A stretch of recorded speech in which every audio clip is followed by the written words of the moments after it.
Okay, guys, so I was on the internet and noticed some interesting facts, and that was a lot of people were taking pictures of their pomegranates on their trees, going, how do I know if it's ripe? It's not red yet. Should I eat it? Are they red? Okay, well, let's, number one, clear up that know your variety. There's 500 varieties of pomegranates, folks. They're not all red. Some are white, some are pink. So we want you to know what variety you have. Otherwise, what's going to happen is you're going to think while you're waiting for it to get red, the gophers and squirrels and birds are like, psh, ha, ha, ha.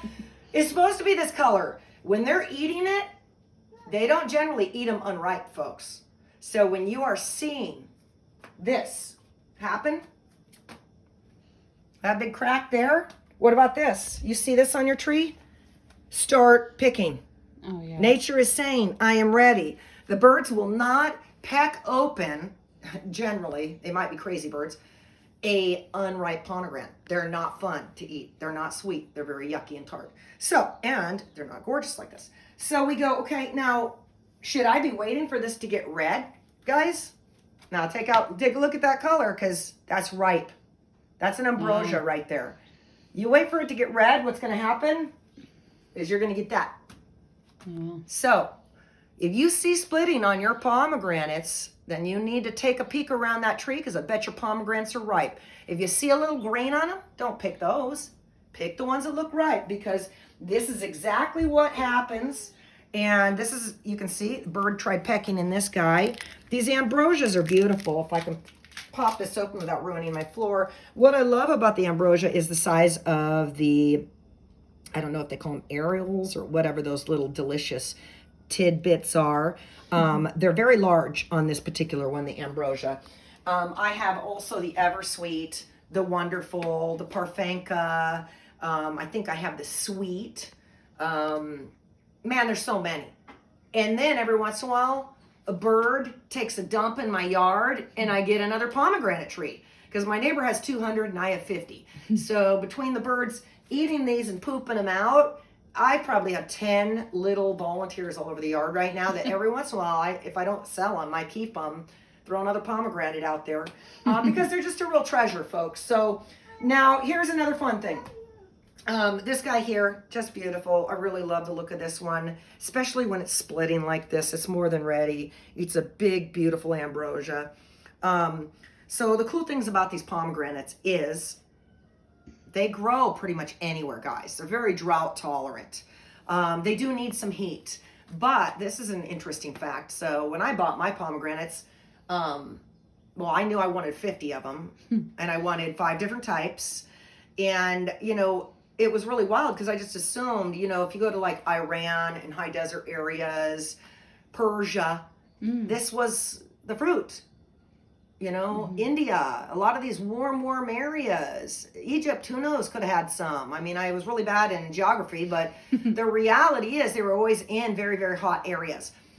As I was looking up some of the types that I have, just to see, I realized, do you know they say they all only go to zone 8? I'm zone 9, folks. So, look, play around with it. Just because it says it's one zone off from what you can handle, I bet it'll grow in your neck of the woods. And my gosh, the pomegranate, folks, this is just health in a little round ball. There's not a lot of things with this amount of vitamin C. What's so bitching about these guys is we juice them too. I had 20 gallons of pomegranate juice from last season, because every one of these, if the pigs don't get them and the chickens don't get them, I actually juice them all. Gosh, that looks so good. I actually juice them all.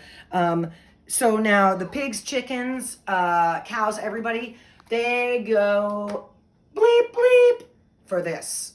I would have cursed, but, you know, I'm getting in trouble lately. So they will go crazy for this. It's such a wonderful treat for all your animals. You want to save on money feeding the animals, folks. Again, get a pomegranate tree.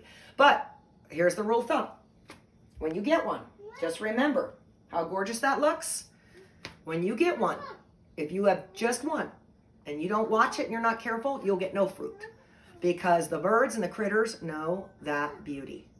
And they, when you tuck into bed at night and snuggle into that pillow, they're like, she's gone! And so are these. I've had plenty of people come to my farm and go, oh my God, how do you even get them? All of mine were hollowed out and emptied on the tree. Yes, when you're growing fruit, you don't go, they'll be done in 2 months, I'll check then. Every day. The critters know when you don't visit the garden. They are very aware of you not being out there. So that you can enjoy these. And the coolest part is, I mean, I wish I would have pulled off some Eversweets for you guys. The Eversweets are the coolest that I have, or they're called the sweet. When I cut them in half, so they're kind of yellowy, like this guy, almost all yellow with no pink. And when you open them, they're yellow inside too. It's a clear, gorgeous pomegranate fruit. When you juice it, it is so gorgeous. It's like white with just a hint of pink, and that has 0 acid. Those are pure candy. I just absolutely love those. So I only got the one variety because as I was picking around this morning, I realized this row of the 10 trees was starting to do this, and I thought, now the Wonderfuls, here's the cool part, guys. The Wonderfuls are not ready yet. Okay, so there's other breeds that come in after. That's why I say, if you're seeing your fruit splitting now, it's ready. It's probably not a Wonderful. My Wonderfuls, they're red. Some could be ready. I usually wait a little more. I want to see something split on the tree, and then I'm going to start picking. So, guys, get out in the garden. If you don't have a pomegranate and you're in the climate, get one. You will not regret it. These things heal colds, make us feel good. They kick the butt out of viruses and stuff. So, get your hands on some pomegranates. You're going to want the fruit. You're going to want to make the juice. There's a million other concoctions. You can make syrups and fun stuff and jellies. So get your hands on some. But that's the truth, is that if you're waiting for them to be ripe, you might want to know what type you've got, because they could very well be ripe. And the best rule of thumb that any farmer knows when you're wondering if it's ripe is pick a piece of fruit off and cut it open. Don't keep waiting, okay? Just go for it. Taste it. Did you cringe? Or your mouth water? You know, you're going to know. So, again, folks, this is the ambrosia for you. They call it a medium-sized fruit on the inside. And if I would have brought in some of the others, you'd see it's quite obvious. These guys are much, much larger than the rest. I'll pick a few off. I mean, that's just 2 right there. Got a big guy right there. So, pomegranates, guys. Nice.